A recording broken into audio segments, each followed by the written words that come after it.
इस सृष्टि में ऐसा एक भी जीव या प्राणी नहीं होगा जिसे सुख दुख का कभी न कभी अनुभव न हुआ हो।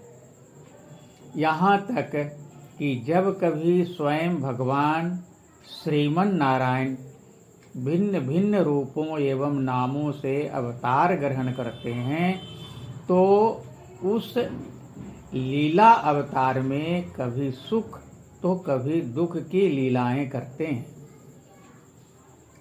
जैसे हम जन्म लेते हैं और अंत में मृत्यु को प्राप्त हो जाते हैं, वैसे ही भगवान श्रीमन नारायण भी अवतरण और तिरोधान की लीलाएं करते हैं।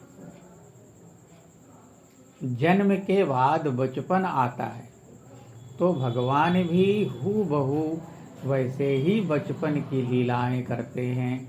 उसके बाद कौमार्य की लीलाएं, तरुण की लीलाएं, युवा की लीलाएं, वैसे ही सारी लीलाएं हमारी ही तरह करते रहते हैं। हम सभी इस जन्म को असली मान लेते हैं, लेकिन भगवान इसे लीला मानते हैं।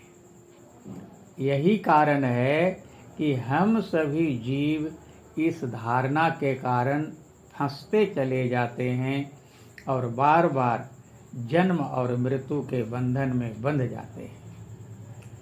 पर भगवान के लिए ऐसी कोई बाध्यता नहीं रहती, क्योंकि वो इसे सत्य मानते ही नहीं, इसीलिए बंधन भी नहीं रहता।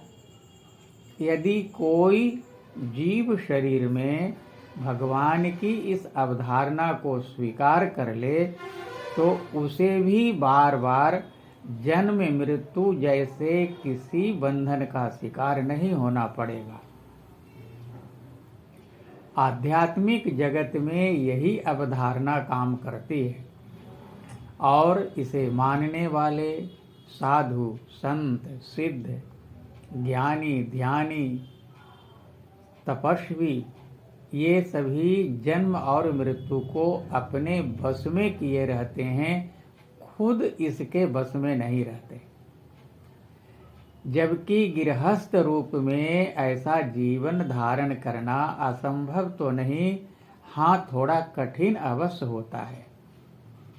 ऐसे लोगों को ही राह दिखाने के लिए भगवान संत सद्गुरु रूप में उसे पृथ्वी पर भेजते रहते हैं और भगवान की परम पावन अमृत तुल्य वाणी और कथा के द्वारा उनका मार्गदर्शन करते रहते हैं और असंभव दिखने वाला कल्याण का मार्ग भी सहज में ही संभव और सुलभ हो जाता है।